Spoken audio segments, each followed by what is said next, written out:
Oh, what are we ever going to talk about today? What's good, everybody? Welcome into the fastest growing show in all of the YouTube pro wrestling universe. We call it the Coach and Bro Show.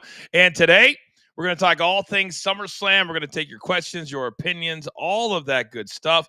And I missed my boy on Thursday, but he is back today. My partner, the greatest writer in the history of pro wrestling. And there has never been a better day to have this show than today. Mr. Russo, welcome back, sir. Good afternoon. Yes, and I want everybody to know, Coach, because you know this. I had to go play the role of Papa in Atlanta, Georgia. But you know, Coach, I did it around the Coach and Bro Show. I did it around Stadium, and here it is Monday, and we are back in the saddle again, Coach. I got to tell you, so Tommy set in for you on Thursday. And I told the people what you're doing. I was very transparent because I've learned from you, we've got to be honest all the time. Yes. And I got to tell you, there were more than a few people in the chat that said, what's more important, Coach or the grandkid?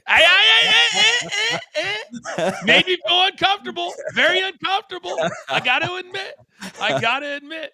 I'm kidding. Obviously, everybody, it's always family first, show second. That's how we run everything. Yes. All right.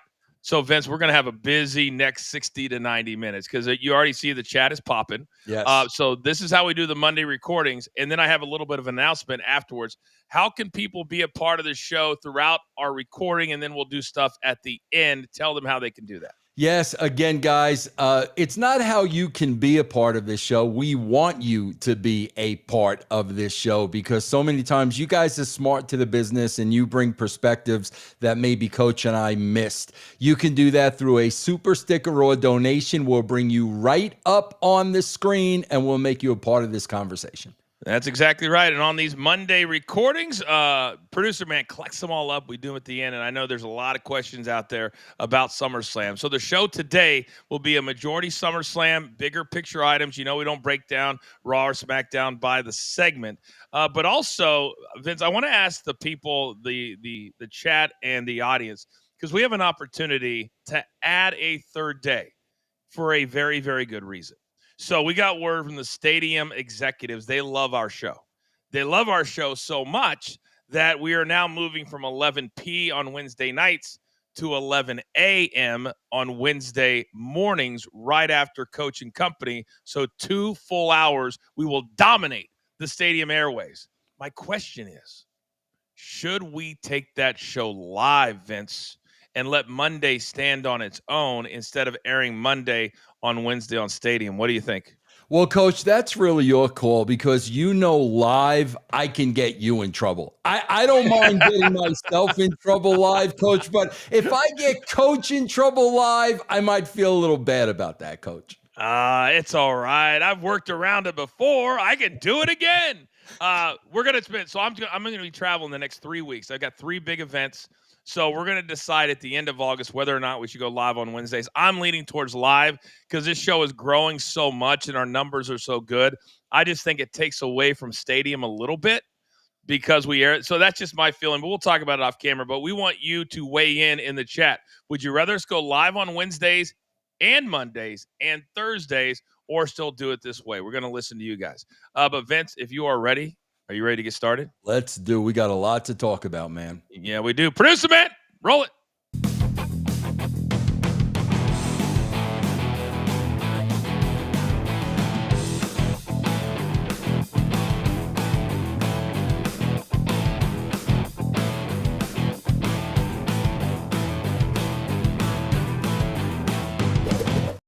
Oh, I feel so good today coming off a fascinating, interesting SummerSlam weekend. The first SummerSlam for 2 nights. I am the Coach. This is the Coach and Bro Show on the Stadium Network. We are available in over 100 million homes every single Wednesday. And now our time has moved to 11 a.m. Eastern time every Wednesday, right after Coach and Company. But I can't do this show by myself.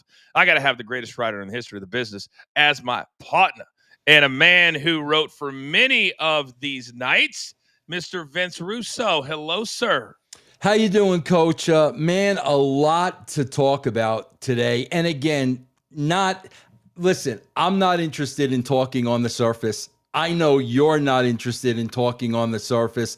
A lot went down over the weekend that really needs some deep diving, especially from a writer's perspective. And I'm really, really looking forward to getting into that today.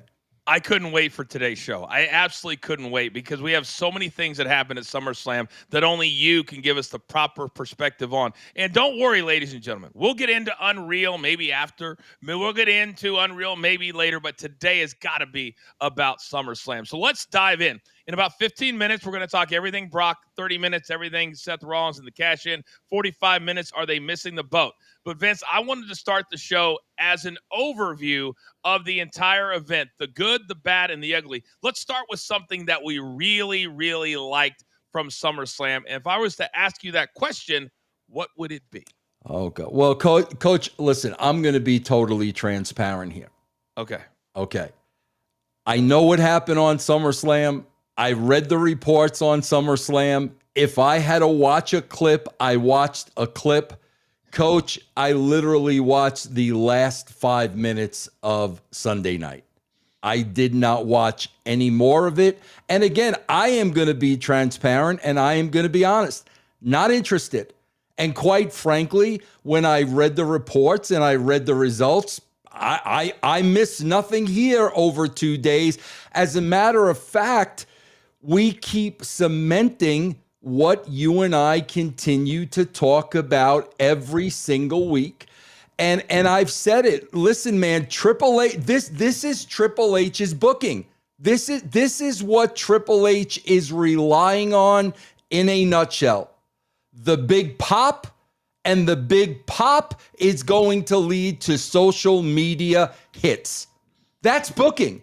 And that is, listen, for people watching this show, Coach, if that warrants them watching 6 hours of wrestling in 2 days, that's fine. If you enjoy it, that's fine. But for me, when everything is built around a pop that's going to get hits on YouTube, I don't need spending 6 hours of my time for that. Whoa. Let's hold it right there. Go ahead, Coach. 6 hours would have just been the and I wish I was kidding on that. 3 hours on Saturday, 3 hours on Sunday. And then I really felt like because of what was coming at the end of the show, which I actually enjoyed, and we're getting into both of those, but I felt like because of that, they wanted, to your point of booking for the pop, that they knew that Seth was going to come out at the end. That would get a big pop. And that Brock Lesnar would come out at the end of night number 2. That would get a gigantic pop. So I felt like at one point I was in the car. I got delayed flying home from Philadelphia. And I was trying to make it so I could do my Sirius show. And I just kept getting delayed. I got in the car. It was only 2.5 hours in. And people were texting me going, man, I can't believe that the main event is already in. It's only been 2.5 hours, 2 hours and 45 minutes. I felt like they not only were booking for the pop, but they were booking for the energy pop from the crowd to make sure they weren't sitting there for 5 hours. And then with a dead crowd, you did all of that. I thought that was very, very specific. And a lot of the matches didn't get the time they deserved because of it. Yeah, Coach, again, there's so much to unpack here. The Rollins swerve. I'll be totally honest. The reason I really tuned into the last 5 minutes was twofold. Number one, there was nothing else on. And number two, were we going to see The Rock? Was there going to be a button at the end of all this? No Rock speaks volumes. So it just depends on what you want to get into in what order, Coach, because I've got a lot of things I want to talk about. We're going to get into Brock's second segment, then Seth in the third. But right now, I want to talk about the whole show, because to me, the whole show was kind of based around what you're talking about. But I thought Jelly Roll was amazing. And I know you didn't see the whole match, but this is a guy, whether it's Bad Bunny, Pat McAfee, who else, Travis Scott, we talk about all the time that over the years, when you bring celebrities in, Vince, and that's the big storyline coming in, because they couldn't put over the Brock and Seth storylines. The Seth storylines, they had to keep quiet.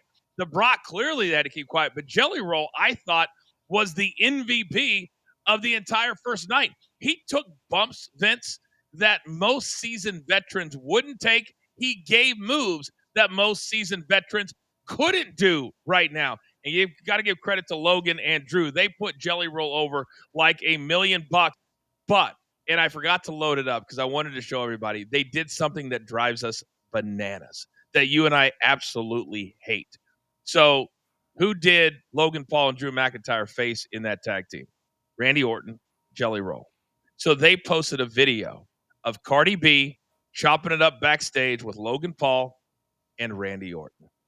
And I'm going, oh my goodness, what are we doing on the night when we're building up to all four of these guys hating each other?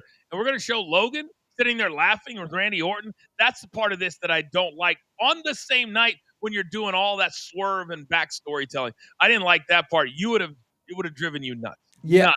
Coach, I want to come from another perspective because, yes, I read all about how great Jelly Roll did. I was saying that Jelly Roll was doing great leading up to this. I watched SmackDown. I saw what Jelly Roll was doing.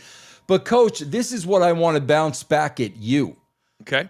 When you have a celebrity walk in the door and put on such a performance in such little time to train, how does that make the rest of the roster look? Well, it makes them look not good. Not good. But I will say this, that he had been working on this for over a year. So he met with Triple H over a year ago when he was in the middle of the 250-pound weight loss. And Triple H told him, if you do your part, we'll do ours. So I don't know exactly, Vince, how long he's been training. But regardless, to your point, everybody on the roster has been training for years and years and years and years. Right. And he did stuff like the punches, the working punches. They look spectacular. He did this move where I can't remember if I think it was Logan, jumped off the corner. He caught him in midair and turned it into a slam. And I was like, damn. I mean, it was. And then when he laid there on the announce table, while Logan Paul was up on top, slamming bottles of Prime, marketing genius, by the way, on top of the turnbuckle and leaped off, turned in the air, and Jelly Roll didn't flinch and took the brunt through the announce table. Then, Vince, they walked him to the back, and he did that classic Sami Zayn. You turn around and you look. I can't leave my partner. I can't leave my guy. Get off of me. I'm coming back in. I just thought it was for a pedestrian. But if I'm the wrestlers in the back, I'm a little worried. I'm going to get some heat because he got more of a pop. You got me thinking pops now, Vince. See what you've done to me. See what you've done to me. My goodness. But there's no question. These guys need to work at it. But you know what it is, Coach? Here's what it is with novices like that. A novice when I was in the ring. You know, you were in the ring a lot more than I was, but you weren't a wrestler. And we've talked about this in the past. There is the mindset of not making whoever you're in the ring with look bad. Mm-hmm. Jelly Roll does not want to make Drew McIntyre look bad. And I promise you that was the number one thing on his mind. And I think that's why you see performances like that, because pressure is on. They know they're stepping into your world, and the last thing they want to do is make you look bad. But think about that for a second. Every time we turn into a Raw or SmackDown, the talent's making each other look bad. And again, I think that goes back to, when are they going to be held accountable? 1,000%. 1,000%. I talked about today on my SiriusXM show, Off the Ropes, talking about how CM Punk got gassed. And I'll get to that in just a second. But Producer Man, who's the best in the business, said he has that video loaded up. Here it is right here. Now you can.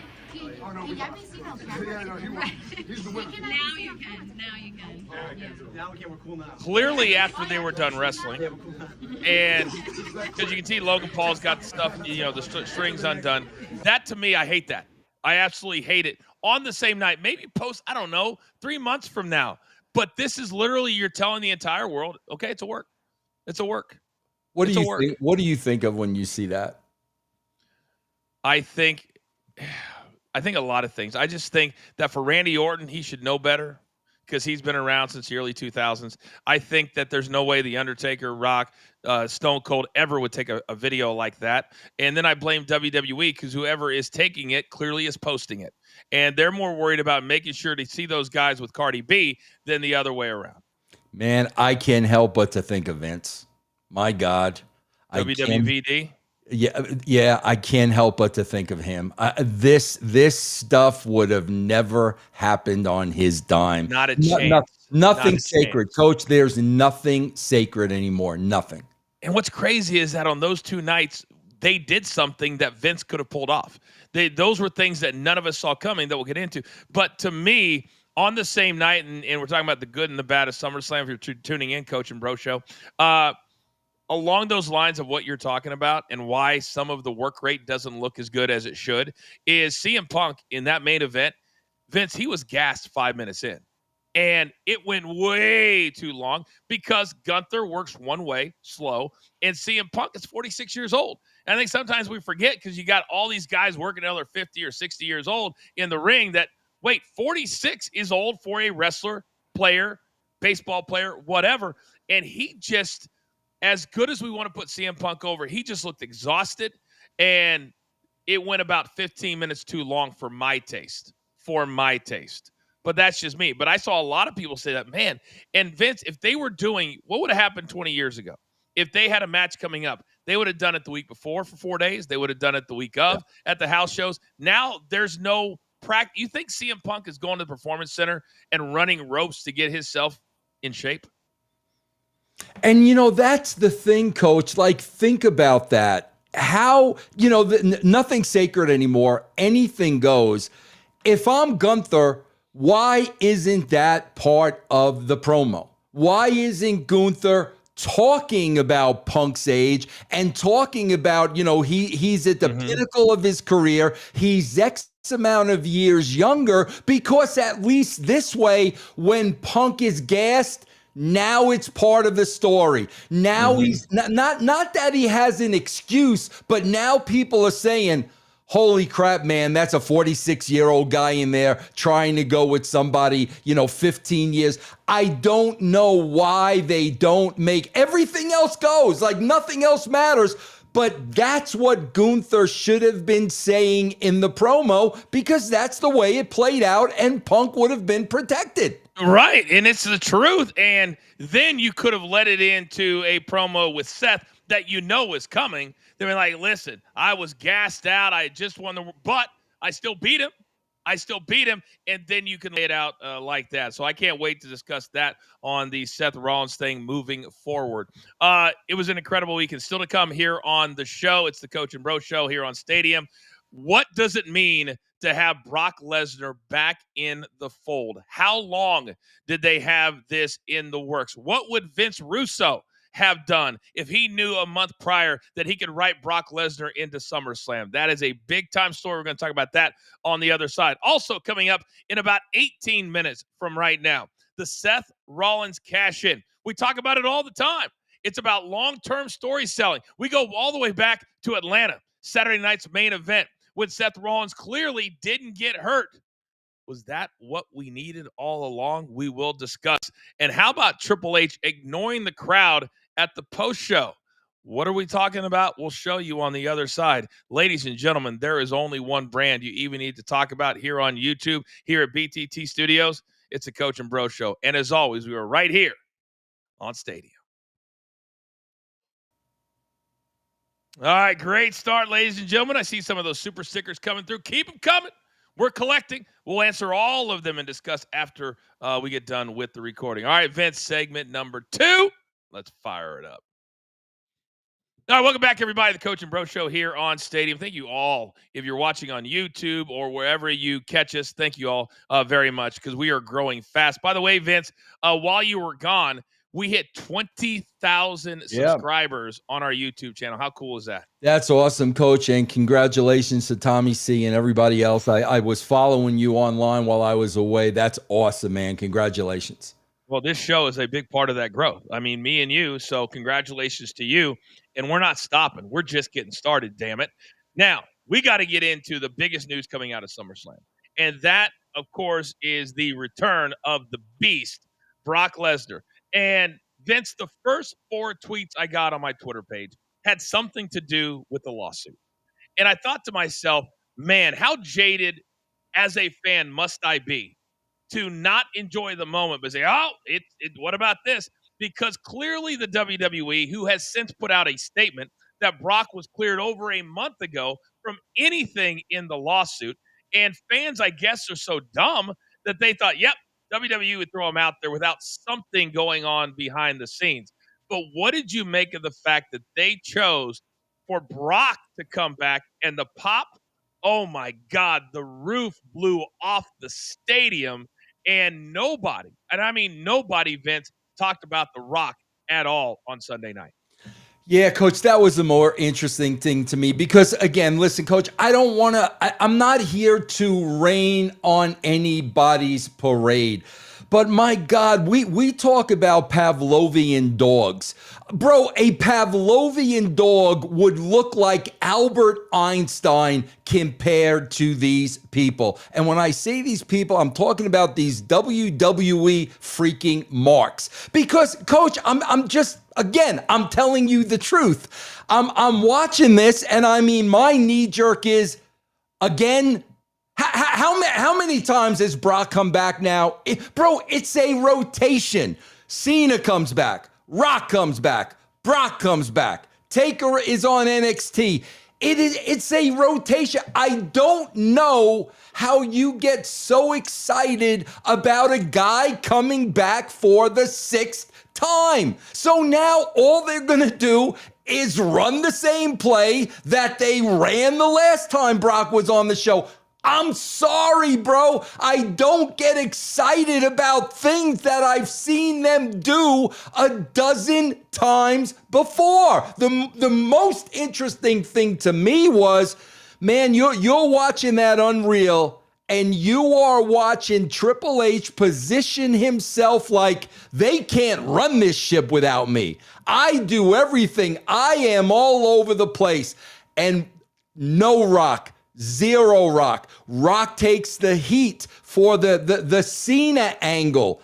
And that, to me, is the interesting story. Not Brock coming back for an 8th time for a pop. And that is where, and this is why I love doing the show with you, that I severely disagree with you. I was sitting here doing a show with Raphael, and I literally asked him, I said, is there a name that we are missing? Because for me, and I think a lot of fans too, Vince, from 08 to 15 or so, I didn't watch very much wrestling. I had just completed 11 years going up and down the highways all over, and I didn't care. I didn't want to watch. And a lot of the Brock Cena stuff I missed, and I didn't see it. So then when Cole was ripping it off, I actually popped huge for it. I thought, at least they're trying. At least they brought back somebody on The Rock's level. And I also was telling myself throughout the night, I want to look at this from the most positive fan perspective that I can, because I was like you and a lot of people go, man, I'm gonna hate this. I'm gonna hate this. I actually enjoyed the moment because I like moments, and I didn't instantly think like what you just described. Well, they've already done this 8 times.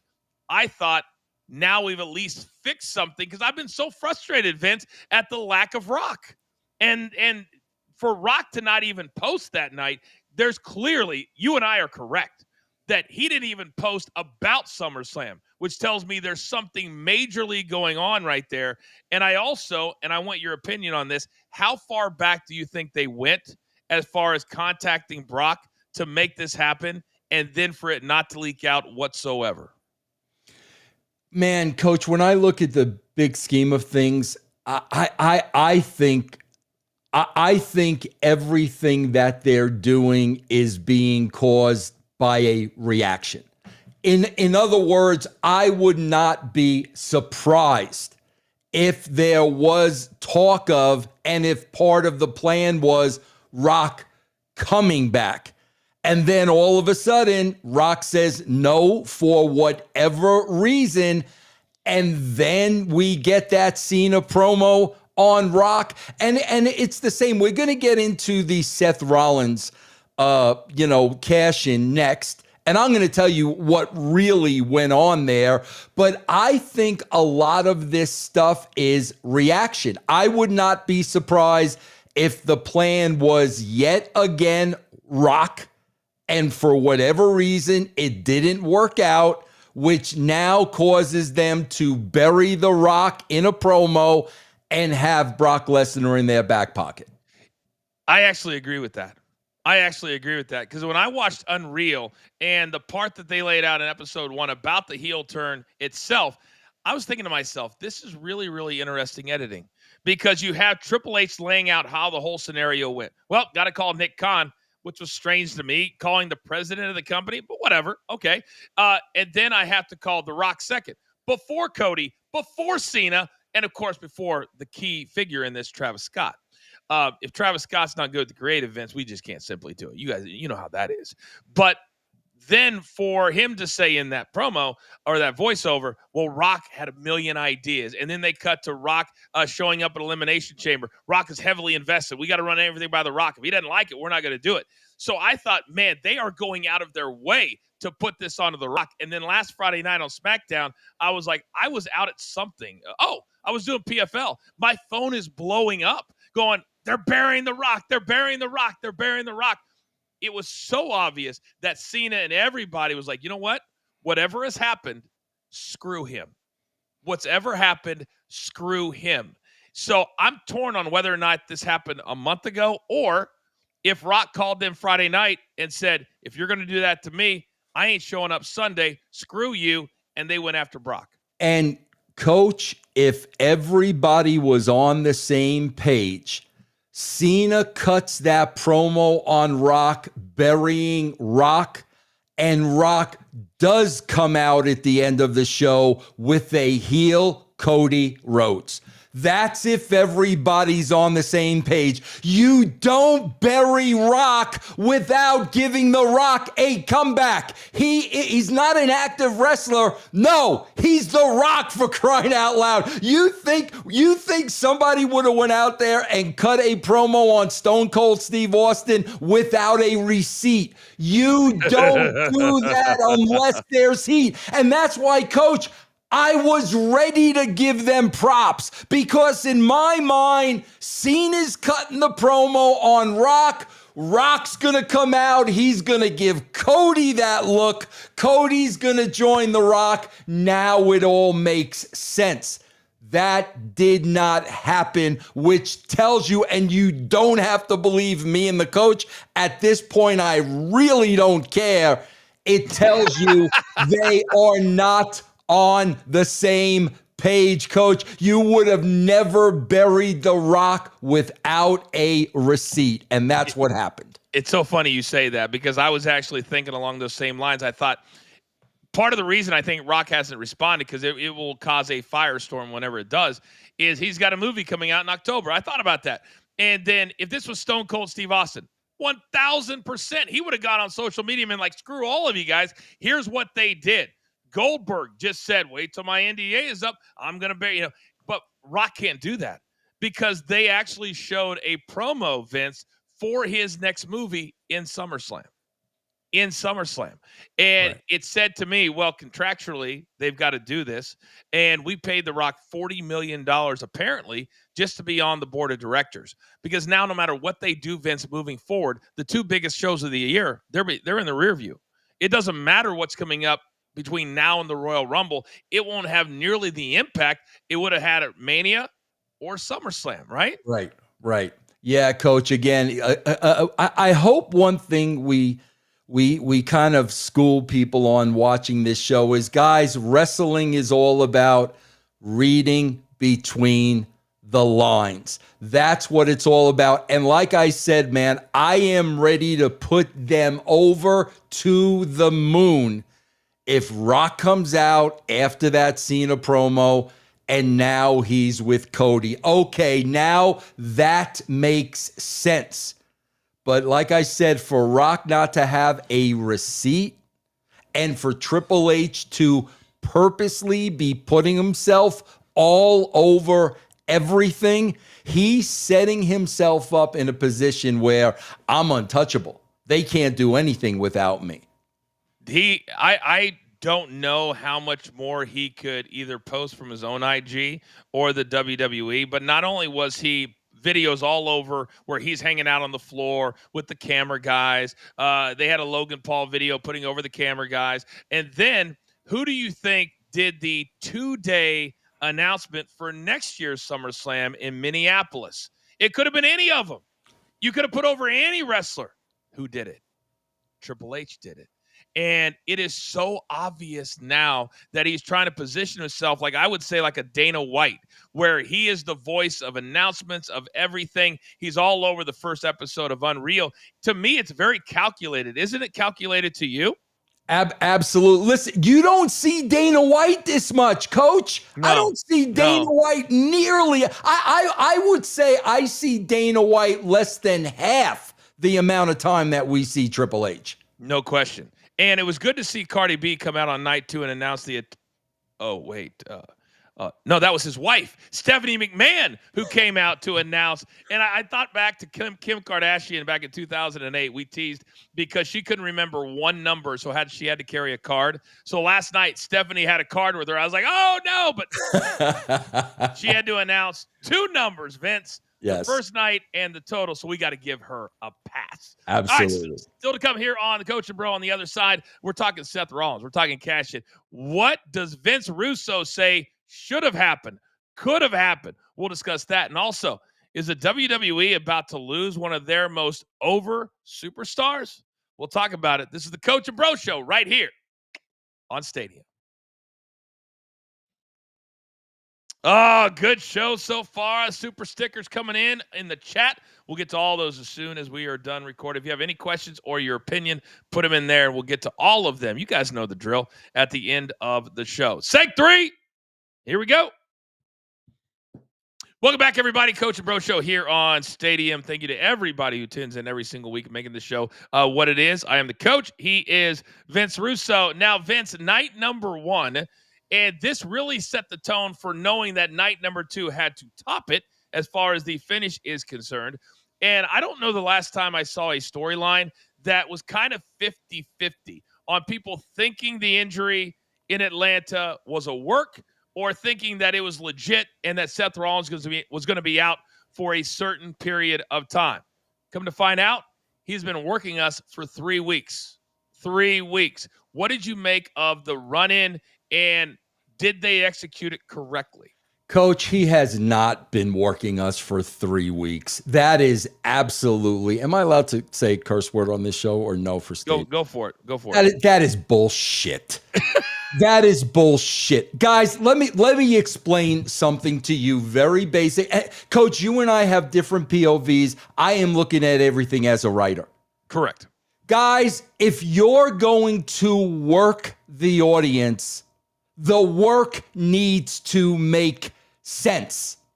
It needs to make sense. From a writer's perspective, this makes 0 sense. Let's look at what happened, and then I'll tell you what happened. Let's look at what happened. So, Seth Rollins is going to feign an injury and purposely lose a match 3 months prior to turning in the case.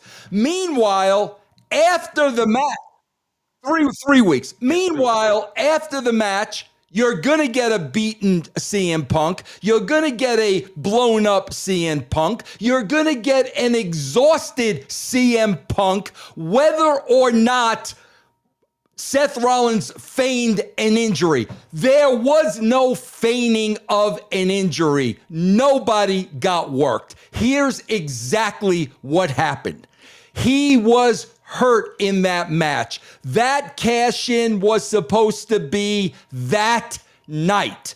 He was hurt in the match. He thought he was more severely hurt than he was, so he called for the change in the finish.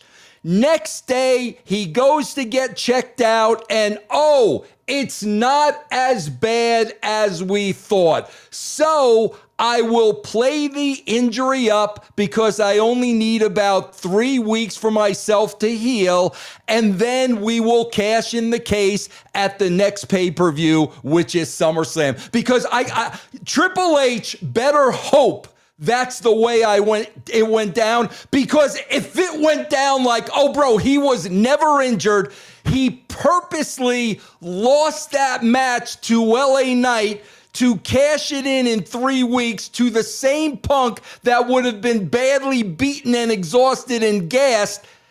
If that was a work, Triple H is stupider than I thought he was. So I am saying this to protect Triple H. He got hurt in that match. They called in an alternative. And once he went to get checked out, they realized this is not as bad as we thought it was. 3 months rest. We'll come back. We'll do the exact same thing at SummerSlam. See, Vince, I think you just worked yourself. You just described an incredible storyline. You just described something that's amazing. And there are 8,000 people that have 8,000 different things, which is why I really enjoyed it. Now, with that being said, what didn't make a lot of sense to me was coming out in the crutches and not going all the way down to the ring, because it was a long walk down there. It would have taken for freaking ever. So to me, the crutches, throwing them away and giving him time to react, that part was way too long for me, and they stayed. So I'm looking at the logistics of how they pulled it off. But at least I like the fact that they tried, because you're always teaching us here in the Coach and Bro universe long-term storytelling. So regardless, at least we got 3 weeks to a month of something, Vince, to where we're surprised a little bit, and that it was an incredible moment on the show. And Coach, that's how I chose to lock at it. Coach, we're talking long-term storytelling in 3 weeks now. Did you catch that? Did you catch that? Unbelievable. But Coach, now that would have made a lot more sense if he would have came down in the crutches, and then the ref, what are you doing? What are you doing? Then he turns around, nails him with the crutch, and now he's perfectly healthy. That would have been a lot more dramatic and a much better way to do it. But I promise you, nobody got worked. They thought the injury was much more severe than it was. When they found out he only needed about 3 months, that's when they went into this plan. I got to be honest with you. Until you just described that to me, because we purposely, when it comes to stories, don't talk before the show because we don't want to know the other one's take. I haven't even thought about that.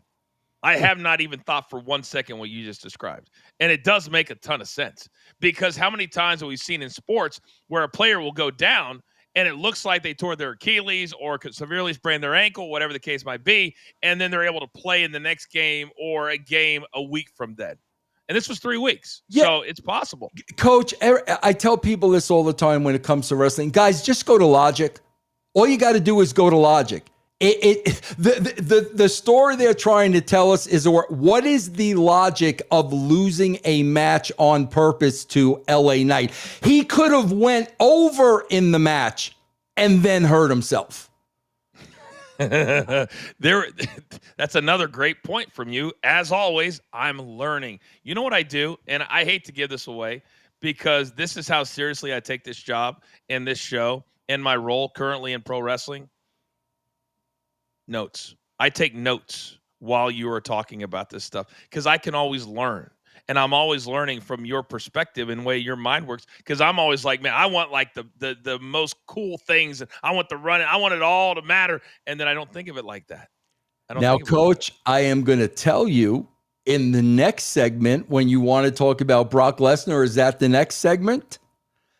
No, Vince, we've already talked about. Okay, let me just throw this in. Just throw this in.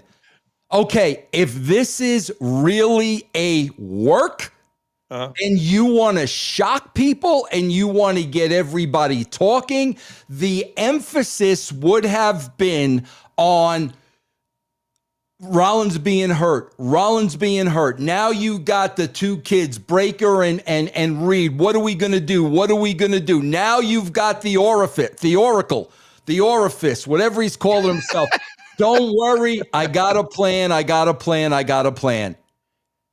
Back up 2 weeks. He brings in Brock Lesnar to replace Seth Rollins. Now you really think Rollins is hurt and Rollins is messed up. So now you got the Lesnar surprise. You now work him into that angle some way, with Cena and Cody. I would have made him the special guest referee if you would have asked me. And then you do the Seth spot. That's why, they trust me. If they had the pieces in place, there was just a much, much, much better way to do this. But they play for the pop, and they got the pop that they wanted. They did get the pop, and there is no question. There is no question that they played for the pop. And I go back to Unreal when I see these things play out now, and the production of Unreal was great, absolutely top notch, like it always is. But I don't know if they take the time to look at how they look in that show as compared to what they present on a week in, week out basis. And there's a lot of wrestlers that I know that do not like the fact that the Unreal show exists. They don't. They have to say it because of the company line, but they don't like that. Other than, I don't mind the interviews of somebody after a match, but to me, I don't want to sit in a room with 5 writers. By the way, we know there's 20. They only had 5 in the room.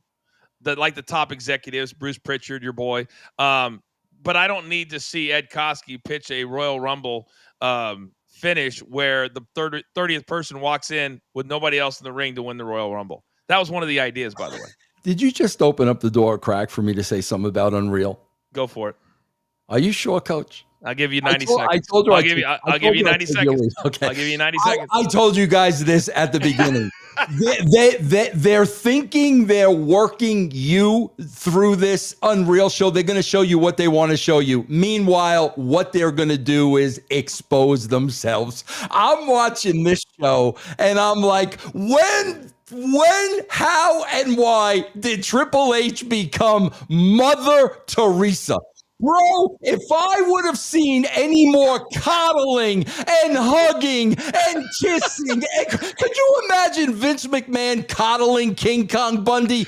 Chris, everything will be all right. No, Chris, what? But they looked Rhea Ripley looked so freaking weak. CM Punk looked these aren't wrestlers. These are mamby-pambies. And I told you they were going to expose themselves, and they came across as weak individuals who needed coddling, who needed to be told how great they were, who needed to be stroked. That's what wrestling has become in 2025. What are you talking about? I mean, you're calling it coddling when Triple H stands there and tells CM Punk it's okay for him to be emotional, that he finally made it to the main event of night 1 of WrestleMania. That's coddling. That's hand-holding. If you tell me I only have 90 seconds, you need to stop. Stop, Coach. Stop. Because I can go on for 15 minutes. It was embarrassing.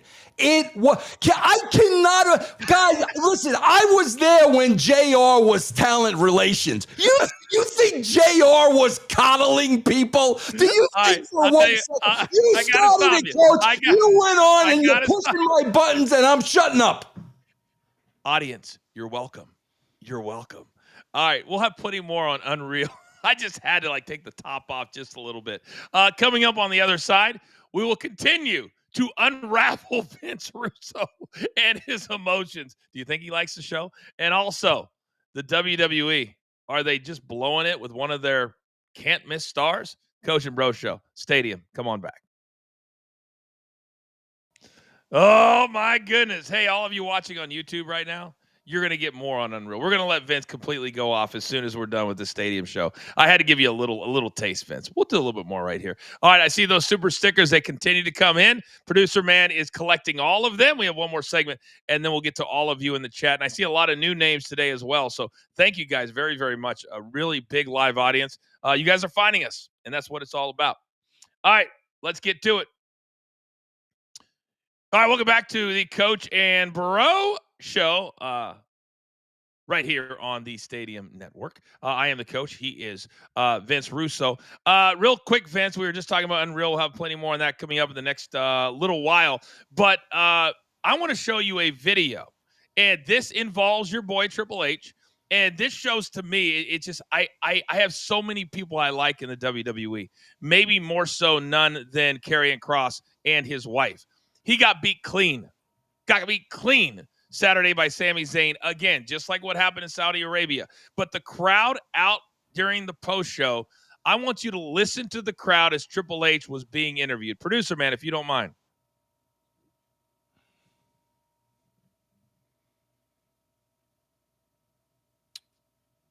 And we will roll that in. It's freezing right now because that's what happens in tech. But basically, Vince, in a nutshell, the crowd was chanting, "We want Kross. We want Kross." Triple H turns to them and says, "You got Brock. You wanted Brock? You got Brock." Completely ignoring them. And then Karrion Kross, he sent out a tweet that said this: Unreal, space.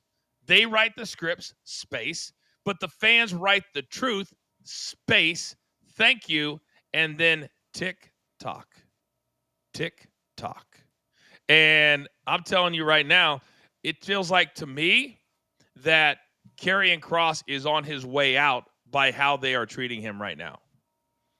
Coach, I can say this with all the confidence in the world. The best thing that could happen to Karrion Kross is for them not to renew his contract. That would be a godsend to Karrion Kross and his wife. They are better than this company. They have more talent than 95% of the people in this company. They should be in major motion pictures. He needs to go out. He needs to get an agent. He is so far and beyond better than what's in this company. It will be a godsend for his contract not to get renewed.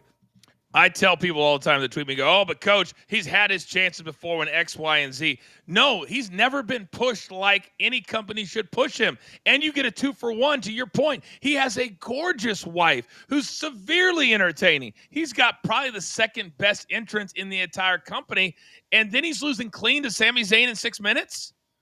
What are they missing that we all see? And more importantly, the crowd sees. But are we going to see another R-Truth situation where they start chanting and they offer him something based off of that, even though they're not using R-Truth or Karrion Kross correctly?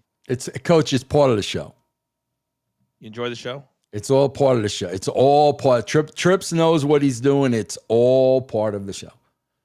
Speaking of that, and I wanted to wrap the show up with this today, is that I'm sure you heard this, Vince, but not watching the end of the show, you would have missed this. So the WWE has decided that as of this past weekend and moving forward, there will be no more press conferences at PLEs. Instead, Triple H is going to join the WWE post show that's hosted by Peter Rosenberg and Joe Tessitore and those guys and Big E, and just answer questions they ask him. And I don't think it was a coincidence that they did it on the weekend when they knew that Brock Lesnar was going to come back. And then the last one, he got questions about the lawsuit and all that kind of stuff. Is this a weak move or a smart move by the WWE to not have Triple H and the talent in front of people asking them real questions?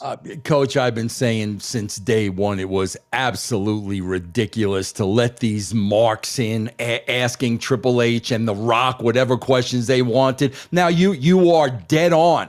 They did it at this point because of Brock Lesnar. They could not have those marks asking questions about Janelle Grant, so that's why they made the move. But if you want me to say something positive, I will say something positive. It is about time, because those post-press conferences were cringe embarrassing, and ridiculous.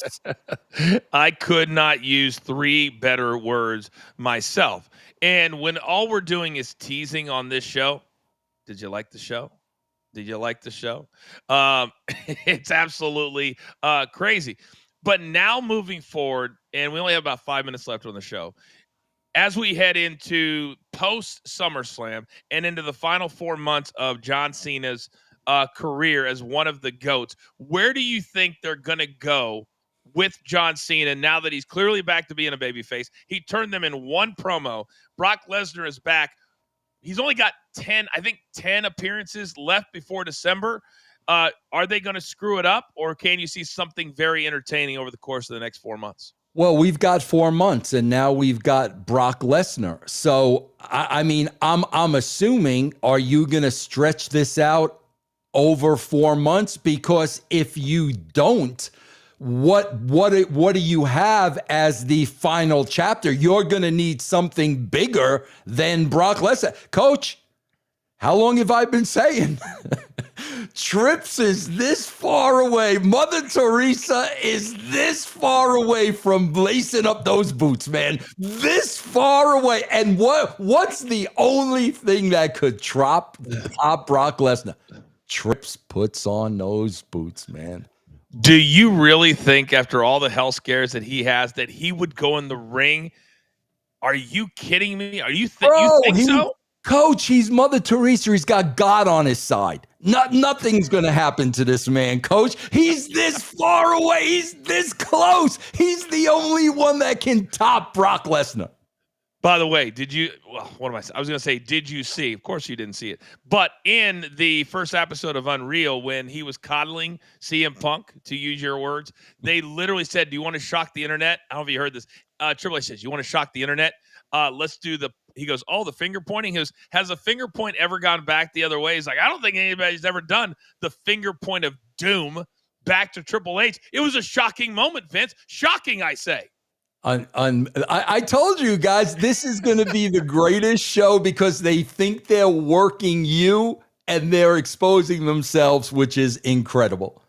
There was a lot of it. Probably 70% I really like, because I love those styles of shows. The Drive to Survive, the Full Swing with the Golf. I like seeing the life that is, but I don't like seeing the bread that is. And I think that's the part of it that I didn't like to see. I am blown away. Maybe I shouldn't be, Vince, by how irritated you are at Unreal. I knew you wouldn't like it, but to this extreme. Somebody in the chat room, and I'm going to give them credit for free, the final boss said there's a rumor going around that they've left stuff on the cutting room floor. And after Rhea Ripley got a boo-boo on her shoulder, she had that little boo-boo. She had a little bump. Mommy had a little bump on her shoulder. Triple H gave her a stuffed kangaroo to make her feel better. But they left that on the cutting room floor, Coach. There wasn't enough time to put that in the show. Is that true? Did he really? That's what Final Boss says. I believe Final Boss. My goodness. It's going to be interesting. There's only 5 episodes.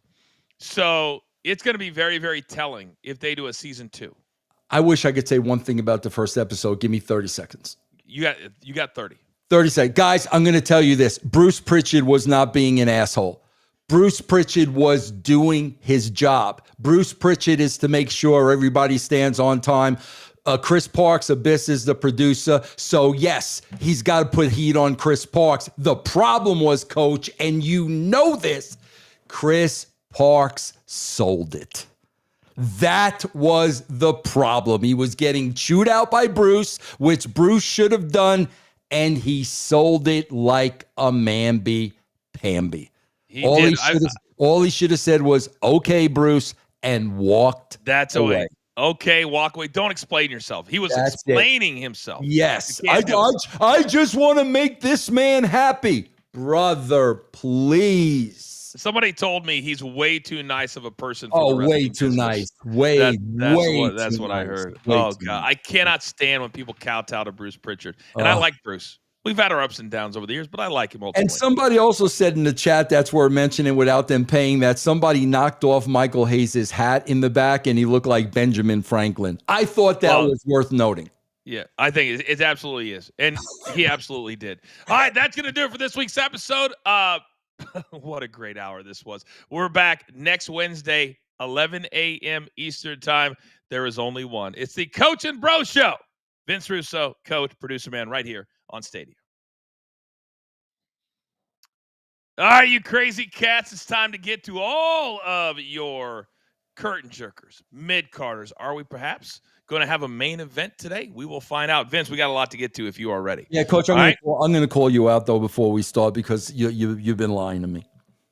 What did I lie to you about? You've told this story many times about when you couldn't go off to Afghanistan because your wife was pregnant and she was very concerned and they thought you were joking and then they fed you to take her in Batiste. You told that story many times. Correct. I've heard through the grapevine that's not the real story. Okay, what is the real story? I heard the real story was you approached Vince McMahon and said, "Listen, I've gone every single time. My wife is pregnant. She is very, very concerned about me going." At which point, Vince McMahon wrapped his arms around you, pulled you into his bosom, and said, "Coachy, it'll be okay. Coachy, you don't have to go. Coachy, I understand." You didn't tell us that version, Coach. Well, because that version never happened. Never happened. But I'll tell you what, now that we're off Stadium, I'll tell you what he really said. Why are you being a little bitch? That was exactly what he said. Surprise. And I may have said a few choice words back to him. But there was no mamby-pamby stuff going on. I can best believe that. No stuffed kangaroo. He didn't give you a little. No, okay. He didn't even give me the finger point of doom. I didn't even get the finger point of doom. Oh, my goodness. All right, let's get to it. You guys have a lot going on, and we love your support of the show in the process. Retro KG, little curtain jerker, says Triple H no-sold the hashtag We Want Cross chants in his post-presser, and Karrion Kross tweeted about it. What a douche, Triple H. And that's what we showed in the Stadium recording. It was a dumb thing for Triple H to do, and also offensive to Karrion Kross. You know, guys, with what you've seen of Karrion Kross, you can tell he is a very smart individual, without a shadow of a doubt. That's the kiss of death in wrestling. When you are smarter than the people you are answering to, and they know it, that's the kiss of death, Coach.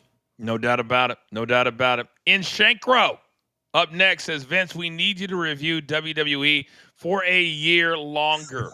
Come on, Vince. What am I going to do? What am I going to do? Let's not get panicky, Coach. Let's not get panicky. I think when we get to 2026, I can talk him into staying. We just might have to shift the responsibilities just a little bit. That's all. That's all. Smartest Mark alive, who we adore. This is a medium to curtain jerker. Punk isn't the best in the world at anything anymore. He's slow, he is unathletic, and his promos are forced and fake now. He is a shell of himself. I agree with half that. I think his promos are not bad, and they're better than most of the young kids that are coming out right now that can't even talk. But Vince, he was so gassed after 5 or 6 minutes that the match went so slow. And they had, you know how Gunther does the chain wrestling stuff? Yeah. I think it was so sloppy. They were like all over the place, their hands. And I'm like, not everybody can do that style of a match. Why are they forced to work his style instead of Gunther trying to work their style? Yeah. And Coach, again, if this is part of the story, it works to his benefit. Mm-hmm. You're right. You're absolutely right. Sean McDermott says video game controller gives a thumbs up and says GG. Whatever that means. Thank you, Sean. I don't know what GG says. WWE 23 Matt says, I don't get it. If Brock has such a beef with Cena and Cody was going to win anyways by playing dirty, why not have Brock come out in F5 Cena, leading to him losing the belt? That would make sense. My thought on it is this, is they got such a huge babyface reaction on Friday night that Sunday he got his flowers, and I think waiting maybe 5 or 10 seconds too long. But Vince, it was all about Michael Cole saying, "Soak it in. This is the last time." They needed to say that before Brock ruined it. That's my take on it. And I'm so glad that you brought that up. Michael Cole screaming, "Holy shit." Brother, get over yourself, Michael Cole. Like, bro, you can be there for 50 years. You'll never be JR in any way, shape, or form. And you screaming at the top of your lungs, "Holy shit," when you guys just showed us Logan Paul yakking it up in the back with Randy Orton. Oh, you didn't know Brock was in the back. Oh, okay, Michael, you didn't know. Well, make sure not to tell us that on Untrue. They got to stop with this ridiculous, stupid crap. You called it untrue. Please. You called it untrue. Whatever they call it. Really, Mike, get over yourself, brother. Jeez. Oh my God. I would love to see what goes on inside your head. Like little fireworks just going off. You're like, I started this and they're killing it. They're killing my pop. They're killing my pop. Smartest Mark alive. This is kind of a mid to main event. If Rock and Triple H are indeed at odds, The Rock has the power to take him out if there is, so why hasn't he? This situation is weird. The Rock hasn't promoted, tweeted once since Elimination Chamber. Smartest Mark, you're onto something. But here's the problem. You can't just, Rock is not at liberty, Vince, to come in and work full time. He still has another movie coming out, a Moana movie coming out, and then a Scorsese movie. So for him to come in and demand that Triple H gets moved out, it would be for Brian, not for Rock to take over. And I just think that would cause such an uproar within the wrestling community and in the WWE. It has to be very strategic at this time. I agree with you. And the answer is what Coach said during the show, Smartest Mark. Bro, he's making movies. He's got a movie coming out in October. His plate is a little full right now. But just watch it play out. Just watch it play out. And then just ask yourself, even if you have to go into the mirror, I have one in the bathroom right to my right, and say, did you enjoy the show? All right, Coach, who was the dude? Who was the dude? What's the dude's name that came? Maybe a producer man will remember. The kid that came on here and cut a promo. Theodore Cole? Bro, he is putting videos online. He's working out. He's doing one-arm push-ups. Incredible job that he's doing. Incredible, man. Thaddeus Cole. He's also putting out really smart tweets, too, on storylines. I'm like, is this kid 14 or 34? Because it's smarter than most of the fans that just tweet emotional stuff. Yeah, great job. All right, let's go to, and I apologize, producer man, but thanks for following me because I get all these in different orders. Let's go to Jen's Philosophy 5706. He goes, popping for this Brock comeback is different. He was canceled by HR PR culture just for allegedly asking for a video and receiving it on one occasion. That's kind of where I fall on this, Vince. He's obviously been cleared. The story was just nasty, and both sides wanted to make it nastier, and Brock was a part of it. Because here's the bottom line. Vince loved Brock, and Vince would tweet or would text with Brock. He loves big guys. And so Brock, and I'm not saying he was innocent, but he's been cleared because other than just being kind of dirty, that's not doing anything wrong. At least Coach, for what we know. Coach, let me ask you this. Yeah.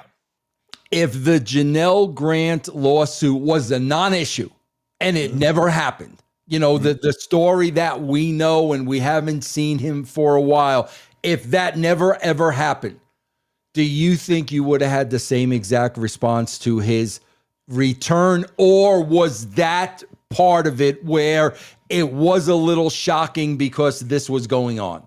No, for me, I didn't think about that at all. Okay. I was literally doing a show live. It was just a matter of I had literally just asked the question. Is there a name that we're forgetting? Yeah. And then all of a sudden, boom, that hits. Yeah. And so for me, it was, oh shit, I completely forgot about that. So to me, because I've been there and I've seen, and I'll never discount that. I don't know enough about it, but I know this, at some point you've got to move on. And at some point we can't be stuck in let's wait for the whole thing to get over. Right. I don't live Yeah, there. yeah, I yeah. want to move Yeah, on. yeah, And yeah, if yeah, that's it, that's yeah, it. I can't keep talking about that, and I won't, and I don't want to. So yeah, for me, it was just, oh shit, this is a cool moment, yeah. and I didn't make it more serious than that. Got you. As Perez says, do you see Brock versus Braun with Heyman at Mania 42? Haven't thought that far ahead yet, to be honest with you. But that would be a hell of a match. But I think, Vince, we got to remember that Brock is 48 years old. Yeah, yeah, I could not believe a lot of people were talking about Gunther and Brock, and I'm like, bro, the dude lost to Sami Zayn. Brock can't beat somebody that Sami Zayn beat. Like, come on, man. I think that sometimes either people forget or they don't put two and two together, or to me right now, if they don't realize, and I got in a fight with Mark Henry about this, with Baron Corbin about this, and they're both big guys. They think Gunther is the ring master, like it, and I'm like, and I'm getting a lot more people coming to my side on this. He's a boring wrestler. And I don't mean to insult him, and I don't know him. I'm sure he's a hell of a nice guy, but his style, Vince, is not a style that I like, and it doesn't entertain me. And that match Saturday night was boring until the end. It just was. And Man, I wasn't the only one. Coach, one thing, maybe we need to hit upon this on Thursday, because this is really getting lost in the shuffle with everything that went on. Where do they go with Cody Rhodes now? That's a great question. I mean, he's the champ. He's the champ. That's what I'm saying. You got the belt back on Cody. Now what? Who? Now what? And now who? Interesting. All right, your boy weighing in again. We've got ourselves a co-main event right here. Jimmy Fingers. Jimmy Fingers, the same man who tweeted out my gorgeous derriere just a few weeks ago. He says Punk is on borrowed time, and his durability is a concern. I was hoping Punk would get one title run in his return. I don't see him getting another shot. Gunther versus Punk should have happened at Mania, not Jay versus Gunther. What do you think about that, Vince? Yeah, I don't know, Coach, the way they give it to him and take it away. Does he have another title victory in him? I don't think so at this point. I think the first thing he should start with is doing what Cena did. Color your hair. I don't need to see all the grayness, and then you're going to tell me that you are good enough and still young enough to be the world heavyweight champion. Yeah. It's about perception to me. It's about, I know Ric Flair still tweets at 78 years old. I can still, no, you can't. No, you can't. And there comes a time when, no, you can't. And I think if they are breaking down all the matches week to week and they're looking at CM Punk, they're going to say, yeah, what Jimmy just said is true. He's a lot slower than he used to be, but that happens to everybody. Right. That happens to everybody. Mm-hmm. In the NFL, you don't see players rarely. Tom Brady was a unicorn. I mean, you get to 35 and your NFL career is over. Yeah. You don't think WWE Superstar is as physically demanding if you're working house shows and everything as that? Yeah. I think it is. Yeah, I think it is. Yeah. Especially in the old days. Yeah. You'd have 20 shows a month minimum in the old days. All right, July-X1119, producer man. He says, hey, Vince, longtime fan, wrote an 80s script honoring Hogan. No rep, any advice or interest, aiming for Netflix or Happy Madison. I don't know how you pitch that, but what would you go about if you had a script, Vince, to pitch a script honoring Hogan? Get your arse to LA and get in the middle of that town and sell it, man. That's you got to be out there, man. You got to be where the action is to make it happen. But if you've got any talent, you can make it happen, Coach. We know content is king. And content's king. And it doesn't have to be good. It just needs to be content. Yeah, it does. And I would make sure you copyright it before you hand it off to somebody. Absolutely. Because if it is good, they will take it in a heartbeat. Yes. And not even blink an eye at it. So that's what I would tell you as well. And I live out here in the LA area. Sean McDermott back again says Seth was always cashing in the briefcase at SummerSlam. He got a minor injury that kept him out for a month. The plan never changed. Triple H, stop pretending you're Stephen King. Thank you. Yes. Bingo. Thank you. You guys, you really think for as long as you've seen Seth Rollins, for as long as you've seen it, You think he would have lost that match to LA Knight unless he thought that he was injured badly? That's exactly what happened. Something popped, something tweaked. He thought he was messed up because he's had knee problems before. He called the audible, and then they found out it wasn't as severe as he thought he was. Period. End of. Triple H has to stop with the working me, bro. You Triple H, you're not smart enough to work my big freaking toenail. Stop. The other part was it was on NBC. So he sat there for several minutes. I doubt, now that I'm thinking about it, in hindsight, they don't have the Netflix ability to go as long as they want. No. They were going to get cut off at 11:30 or 10 o'clock, whatever the time was. Yep. And he sat there for 3 or 4 minutes. Yep. And then ultimately Goldberg thinks that they screwed, it all happened. But I think the timing got thrown off because he really thought there was something seriously wrong, stood up, took the finish. Then there were people who bet on Seth Rollins. They were pissed off too because LA Knight was plus 450, meaning $100 bet won you $450. Yeah. Right? Or 25, Yeah. It was a real thing. It was a real thing. Fried Reach Rhymer. Really good super stickers today, guys. Thank you for this. I enjoyed this year's SummerSlam over Mania. The swerves with Rollins and Lesnar legit surprised me. My only complaint is Kross should have beat Zayn. I also enjoyed SummerSlam more than WrestleMania, Vince. And when I watched Sami Zayn win in about 6 minutes, because everything seemed very, very fast, except for Becky and Lyra went over 30 minutes. And you talk about, oh, my God, can we end this match? It was way, way, way too long. But I think everybody you've seen here, everybody is dumbfounded at Karrion Kross and their treatment of Karrion Kross. Coach, a couple of things. Number one, let me make a very, very bold prediction right now. Within the next 6 months, Lyra Velcro will get that pink slip. She's done. She's finished. Coach, I read today, I don't know if you got this or not, because I know you're busy, Coach. You got a million billion shows you do over there. Coach, they're talking now, and to me, it was not we're talking, it was a done deal. Survivor Series, Royal Rumble. Oh, yes. Yep. I heard about this. I read it this morning, Coach. I read it this morning. Yep. You want to go off on Unreal? Don't get me started on 2-night pay-per-views or PLEs or whatever the hell it is. And it's all because of the money. The articles I saw, I'm sure you saw the same ones, were because of how much they made. And they sold out of their $40,000 packages. Let me talk to those people for a second. You are an idiot. $40,000 to sit ringside at SummerSlam. And, they gave you the 2 finishes that you wanted. Are you serious? Wait, back up. Yeah. It was $40,000 for one person to sit ringside both nights? No, they had a $40,000 package that you could buy that got you into both nights. It got you a limo.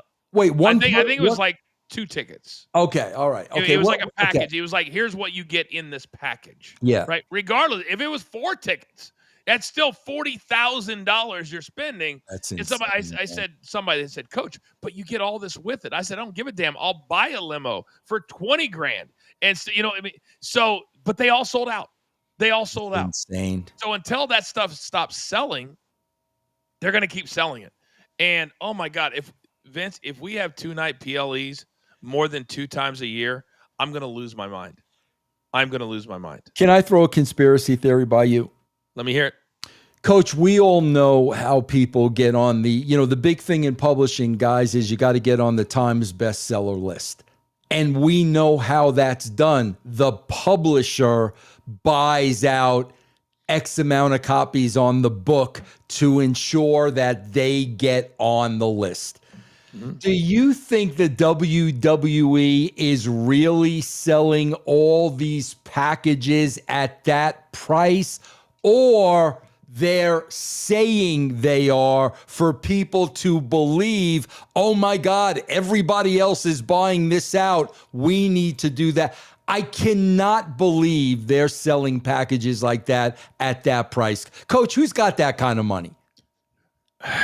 Corporations, maybe companies that want to buy it as a reward for somebody. The reason I do believe it is because they put these out really early on. What they're missing out on, because I sent Dirt Sheet Dan to SummerSlam He went for the show. He went for the brand, and he got his ticket for $107 a day before the event.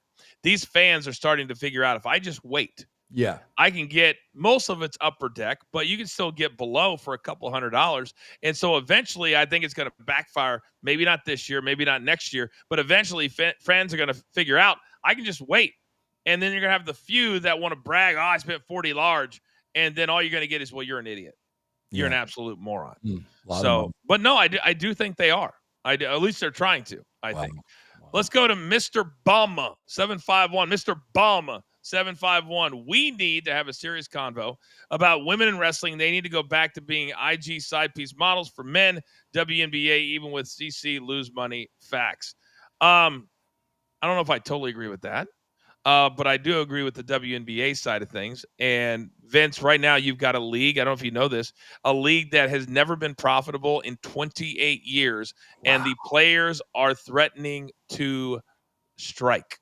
Yeah. They've never been profitable. 28 years. Wow. You're wearing shirts that say, pay us what you owe us. And there's a meme out there with an NBA guy saying, no, how about you pay us what you owe us? Like back to the company. Yeah, exactly. Wow. Now, I do think women's wrestling has come way farther than that. And they've had some really good matches, and sometimes I think they deserve more. So I don't agree with the side piece, but I agree with the WNBA side of things. So, but you're allowed to have your opinion. That's fine. Sean McDermott, Vinny. Oh, he wants a little singing. Vinny, roo, roo, roo. Vinny row, Vinny row, Vinny row, Vinny row. We are dancing clowns up here, aren't we? All for a curtain jerker, $2. Why does it take them? Can you explain this to me? With all the resources they have, and Coach, how long have we been talking about this? Why does it take them 3 months to change Becky's music after she turns heel? Why does it take them 3 months to do that? Vince, they have a lot of things going on. Oh, God. They have a lot of things going on. I mean, it took them 2 days to do Seth's. So why wouldn't it take 3 months for Becky's? By the way, they had a video of Becky at Gorilla when Seth was doing the cash in. Did you see that? Yes, I did. And they were just on her, and she's like, were my posts misleading? Yeah. Were my posts misleading? The picture with her and her daughter and the whole thing. So she was clearly all in on it. It was a family affair with the swerve. Can I, real quick, Coach, I know you got a billion things to do. Seriously, say we were all worked. Then what's the story? Why did Seth Rollins do that? Because CM Punk would have been unsuspecting for him to.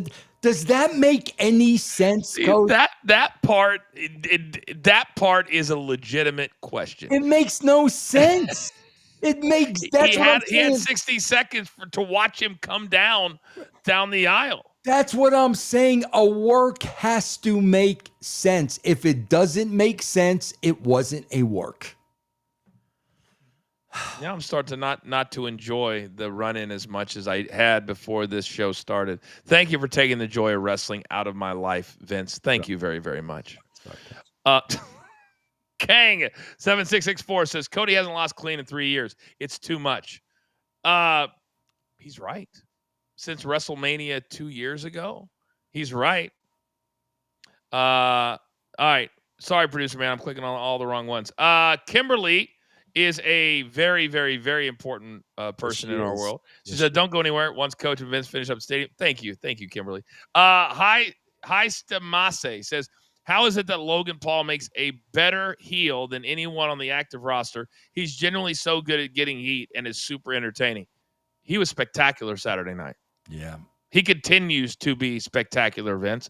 What does he have that you see in him that other heels just don't have? He gets it. He gets it. He's a showman. I mean, he just gets it. Let him beat Cody Rhodes. I think that'd be a great program. I really do. Yeah. Now, you know what the hardcore fan would say? He hasn't earned it. He's only around half the time. He's only a part-timer. Well, is Roman Reigns a part-timer? Yeah. I mean, Logan's around way more than Roman is these days. And he is so athletic. The moves that he does is amazing. And the mark of a great worker in the rings, guys, is somebody that can make somebody else look really, really good. He made Jelly Roll look like a legitimate worker. He did. He took all those bumps from him. Yeah. And he's a lot younger. A lot younger. I think he's still in his 20s, late 20s, but he's definitely there. DGNORO. Batista comes back and have a fatal four-way with Orton, Cena, and Lesnar. OVW talents retire. Have you guys seen Batista lately? Vince, he's probably lost 150 pounds. Wow, really? I've not seen him lately, Coach. Wow. Yeah. Hey, producer man, while we're doing all these, I don't know if you can pull up a picture. I don't know if it's for a movie role or what, but he looks almost, and I say this with all the respect in the world, petite. A man who was 320 pounds who knocked me out by slamming my head against the ceiling in Steubenville, Ohio. Ouch. And I had to wrestle I don't remember who was in my corner, but it wasn't somebody tough enough, and I got my ass handed to me. Ouch. He now he's probably 180, 170 pounds, maybe. So I don't think he's coming back to the WWE. He's a full-time thespian. He's a full-time actor, and he's doing arguably his movies are bigger than Rock's. Yeah. You could argue that. You could argue that. Absolutely, yeah. 75404 says, Vince, you're 1,000% correct. The wrestlers today are soft and need coddling. Where was the blood in the street fight? I guess there wasn't any. There wasn't any. Yeah. There wasn't any. Now, what they did do, they did go all over the stadium. They had this really cool thing, Vince, where they went under the stage and they had an elevator that I can't remember who had come out on it, but they all of a sudden they come up the little elevator in the middle of the stage, and Cena had Cody on his shoulders, and it was like the lights and the music and the smoke. It was a really cool. That's cool, man. They know how to do that stuff. No question about it, man. That's awesome. Let's get to Brian. Coach can dance at Charleston for The Rock. That'll never happen again. Wow! All right. Look at that. Holy Look at that. moly! Look at that. Did he do that for a specific part, or? I don't know. Oh, I don't know. Wow. I don't know. Is that shocking? Yes, very shocking. Is that healthy? I don't know. I don't know. I know that over the years, Rock was told to make himself smaller for Hollywood. When he first started, Rock used to spend 2 hours. He got that tattoo, and then he had spent 2 hours a day in makeup to cover it because his agents were like, you can't have that as a character in a movie. And then you need to get smaller. Remember the rundown with Sean William Scott, who was like 5 feet tall? They said, you got to lose all this weight. So he tried to. And I think that Batista probably went through the same thing with his agents, saying you're way too big. But that's correct. That looks like a different human being. It does. Yeah. It does. I wasn't kidding. Obviously, I wasn't kidding. No, I wasn't kidding. It's crazy. Thank you, producer man. Great job. Popo246 says season 2 Unreal has to clean up Brock and Travis. Jey Uso flopping and Hayes pushing hard for idea as Sugarcoat Brock return. Triple H equals Dana White genius. They could make the second season if it just was focused on the WrestleMania, which they kind of did, or the SummerSlam and the rest of the scene. Is you could make for, I think, a highly anticipated. If they sell, Vince, we're going to tell you and show you how the Brock Lesnar return was done. Here's another interesting Easter egg that a lot of people don't know, Coach. That's why they come here. So you guys saw on the Unreal show, you clearly saw Michael Hayes pushing for Jey Uso. I think when somebody's hot, you got to go with them. Coach, who trained Michael Hayes? Oh, God, it was so long ago. Tell me. I can't remember off the top of my head. Afa and Sika. Oh, my God. I had forgotten. I love Afa. Do you guys understand? That's how far it goes back. He was trained by Afa and Sika, and fast forward all these years later, and he's trying to return the favor by pushing Jey Uso in those meetings. Do you understand how this works? That's what I'm telling you guys. They're exposing stuff that they think you're not going to see. That's how the wrestling business works. The part that I did like when it comes to Jey Uso, and I'm sure Jey doesn't like it, and this is what's going to cause a lot of heat backstage with some of the wrestlers, is we've talked about it here that the yeeting is so long, and now he's doing this, and let's run it back. And he yeets for like 8 or 10 minutes. And in Unreal, what was they concerned at?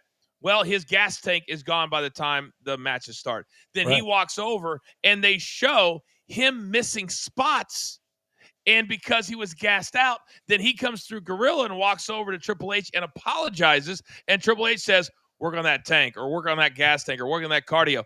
When are they supposed to do that? Yeah. Because working on a treadmill is not getting you ready for the ring. No. Working matches on Friday, Saturday, Sunday, that's getting you ready. It's a different kind of cardio. And I can't describe that enough. Yep. You ask anybody, they run ropes for 2 minutes, they're gassed to the gills. Yep. And it's his fault that he is gassed because he no longer has to do house shows. Yeah, absolutely, Coach. Absolutely. It's a fact. It's a fact. Yep. And look, I mean, we can name Jay, CM Punk, all these guys. They're getting gassed at 15 minutes. Yep. They don't work matches very much. And they're not making them go to the Performance Center either.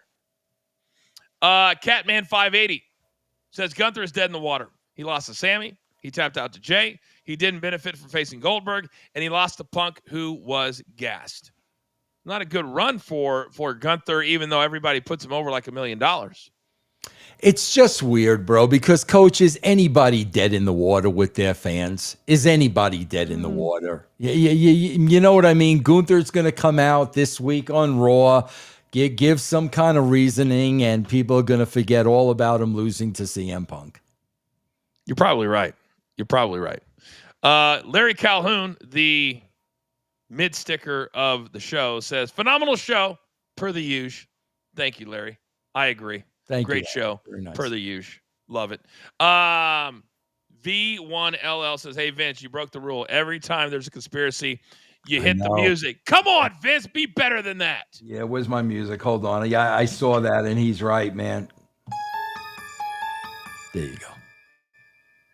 Don't let it happen again. I will not. All right, I was there. Nick2323 says, 25th row on the floor, $200.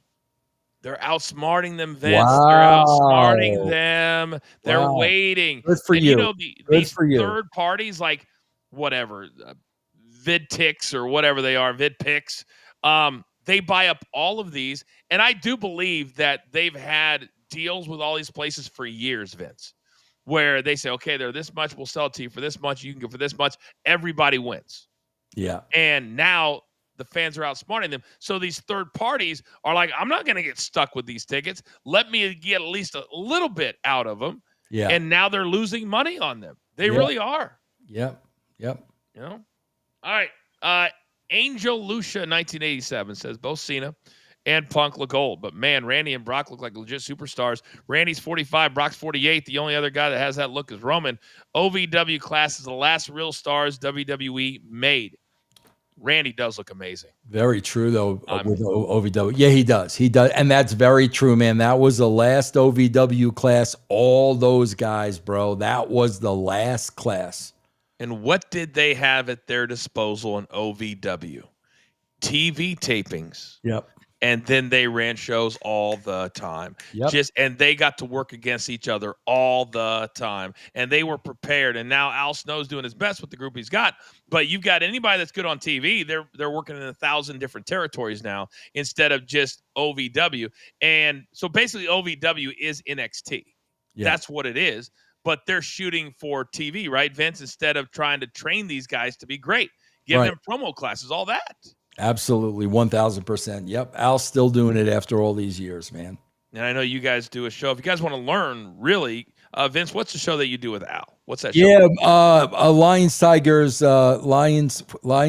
Bears, and Head, where Al really breaks down the business, man. He's a genius. He knows wrestling better than anybody I know, man. No doubt. He was my partner on Sunday Night Heat, and boy, did we have a blast. Yeah. Real quick, funny story. He put on this charity ride from Dayton to Cincinnati or Cincinnati to Dayton. It was 1-to-1. And he was like, hey, Coach, why don't you come in? We were partners, great buddies. Ask him about this. And so it was at the Harley-Davidson dealership. And I had not ridden a motorcycle since I was a kid. And I really only rode dirt bikes back in the day in Kansas, but I know how to ride one, right? And so I get there, and kind of cloudy, Vince, like kind of cloudy. You can tell it's going to rain a little bit. He goes, Coach, you got to grab a bike and ride with us. It's only 20 miles, only 25 miles. We're going to be one big pack. I was like, oh, let me drive around the parking lot. We'll see. So the owner of the Harley Davidson goes, hey, I got the perfect one. Just came in, brand new, cherry red. Oh, interesting. He goes in, gets this motorcycle, and Vince, on my kids, he pulls it out, and there's got to be 50 to 100 people there waiting to ride. He rides around. It had just started sprinkling. He takes the turn to come towards me, lays the bike down. Oh, boy. The horror on his face. And when I said, you know what? I think I'm good. He literally ruined a brand new motorcycle trying to get me to ride it for 20 miles in Ohio. Oh my! I gotta talk to him about that on. You gotta ask him about that. Yes, you gotta ask him about that. We got several more. You guys are amazing. You have a lot to say today. This is why we do this. Cliffside says, I went to SummerSlam and it was surreal. All it takes to get over with the modern wrestling fan is a catchy entrance music and a catchphrase, LOL. The entire experience is centered on audience participation. Do you agree with that, Vince? Yeah, I do. I agree with it. And it's just, it's mind-boggling. It really is. I don't understand it. I just don't understand. I'm just used to real fans. I mean, Coach, Yankee fans are going out of their minds now. I mean, they get swept by the mark. They don't want to hear anything. They want Boone gone. But wrestling fans, that's exactly it. What Cliffside just said, man, it's mind-boggling. I will say those people that have found our show, and we are growing very, very quickly, you're starting to see a different reaction because they're learning about the business here and understanding the good, the bad, and the ugly. All right, we got a lot more to get to. Vilash28 says, Vince, I disagree, even though I usually do. I believe Seth was a work to get you to not think of him during the Punk match. I totally disagree with that. Totally disagree with that. But that's okay. That's your opinion, and that's fine. Yeah, and you're allowed to. That's why wrestling is what it is. Sean McDermott, Karrion Kross is being buried on how has anyone ever lost more matches on pay-per-view to Sami in a row? It's really brutal. Sami Zayn's not even a guy they're really pushing. Yeah. They're not. He's a mid-carder at best. I saw somebody just today online say what I've been saying for years. It is so easy to tell who Triple H's favorites are. And I've been saying that for months and months and months. You could tell who he likes and who he doesn't like. That's the problem with a wrestler booking the show. That's the problem. Yeah. Finger pointed doom. Yeah. His favorites get it. Zelina Vega, she got it. Yep. Now she's, I guess she was on SmackDown last week, but it's like the kiss of death. You get the finger pointed doom, and then it's only downhill for you the rest of the way. Yeah. Lonnie Mead says, I would love to see tag team wrestling taken more seriously and bring back the 6-man champs back. I don't want to see that, but Vince, you remember on the go homes they used to put everybody who was in matches into 6-mans? Yeah. So at least you see them. We never see that anymore. No, you don't. You don't ever see that anymore, Coach. That's a great point. Great point. DJ said Punk gets his moment at Mania. It's got to be night 2. To me, night 1 main eventing is not main eventing WrestleMania. I'm going to stand on that. Man, I just don't know if we're going to keep going with Punk at his age. I just don't know, man. He'll be 47 by next week. By the way, my girl Kimberly always doing work for us. How about this, Vince? On Batista and the weight loss. He started slimming down because he was feeling uncomfortably thin. He now feels he overdid it. That's from Men's Fitness magazine. A quote from Men's Fitness. Thank you, Kimberly. Batista is training for the role of Vince Russo in the Who Killed W. Come on. There you go. Boy, it'd be amazing if Batista played you. It really would be. Tremendous, yes. All right, I think producer man, you're doing an amazing job. I think that's it. Okay, I think we got. Boy, that was a lot today, Vince. That was a lot. Yeah, I saw them accumulating throughout the show. I knew we were going to have a lot.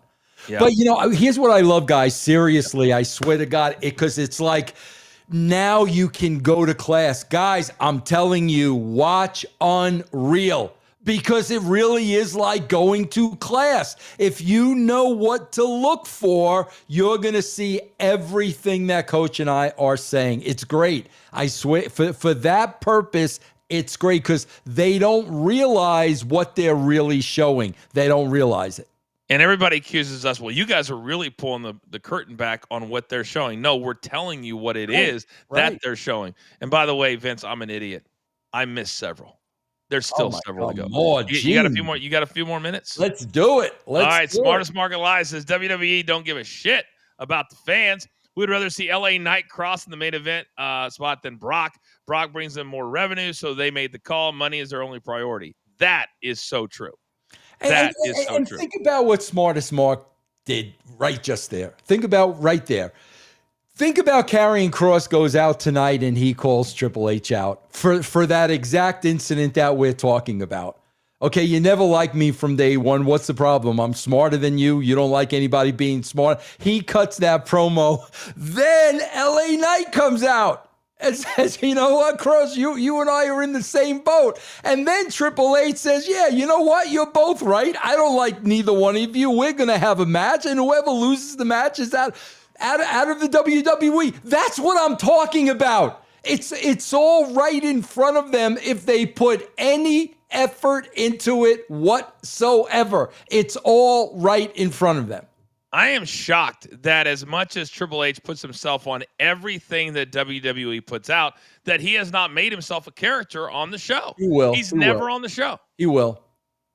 I honestly, I would like to see him I like an authoritative role. Oh, yeah. Adam Pearce is not authoritative. I would rather see him a million times before Adam Pearce, without a shadow of a doubt. Because we know that he actually has stroke in the company. That's the key to it, ladies and gentlemen. What is reality? Triple H has stroke. Adam Pearce puts out videos on Sundays and then says, I have the week off. That's what he does. Yeah. All right. Fried Reimer says, I enjoyed this year's SummerSlam over Mania.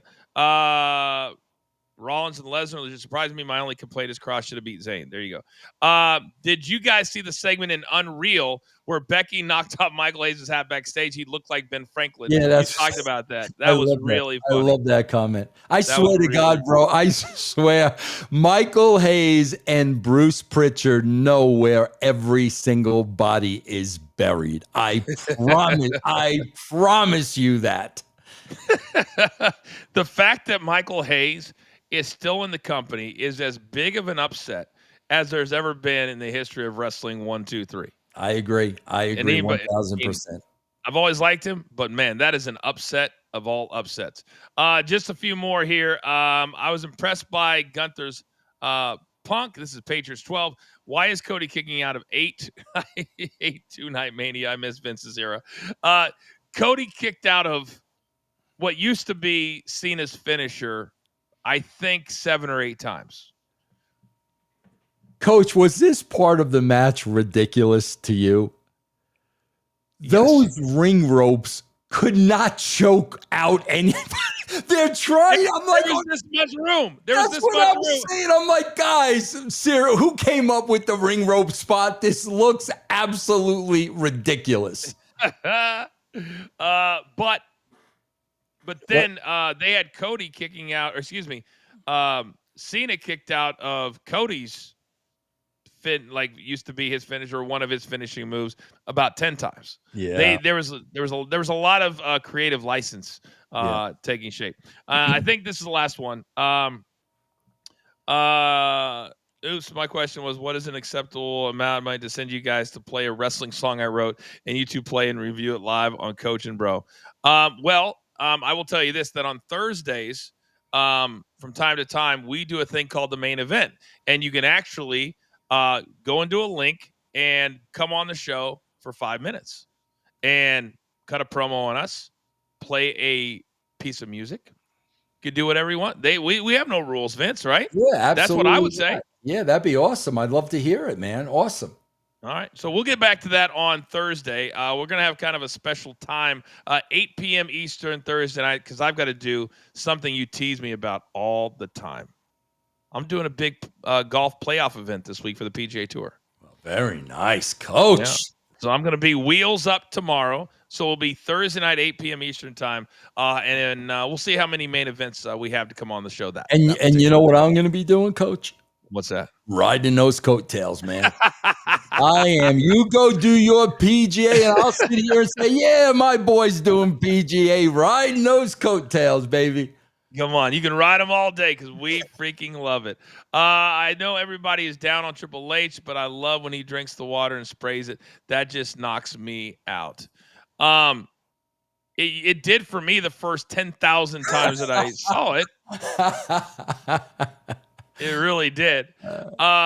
I think that if we didn't get to any, I sincerely apologize. Thoughts on the 6-team TLC match? It was too many. The entrances, Vince, took like 15 minutes. I hate that, man. I hate those entrances. To me, I would have had them all. I would have got a commercial break, bring them down, and have them all start right there. Yeah. Because it was like, oh my God, are we serious? And then they had the women get involved in the match. And look, Candice LeRae, what's her name? Yeah, I think that's it, yeah. She took like the biggest bump of the entire match. It wasn't even one of the boys. She went off the top of the ladder into the ladder on the floor. It was like a 15, 20-foot drop. It was crazy. But to me, I didn't like it. Producer man, if we have anything else, throw them up there because I clearly don't know how to take these in my phone. I have so many of these in my phone, admittedly. I think that's the last one. Yeah, I think it is. All right, that's going to do it. Vince, great job today. And we'll be back on Thursday, 8 p.m. Eastern time. Anything that you need to get off your chest before we say goodbye? Man, there's a lot of other stuff we didn't even talk about. I'm hoping we can get to it on Thursday. The situation with Hulk having leukemia. I mean, crazy. And now, are we going to be told in 2 weeks that Braun Breaker's working an injury? What about that? We didn't talk about that. There's some video of him with the knee and the ankle, so we'll see. We'll talk all about that on Thursday because I think we'll have more answers after Monday Night Raw tonight.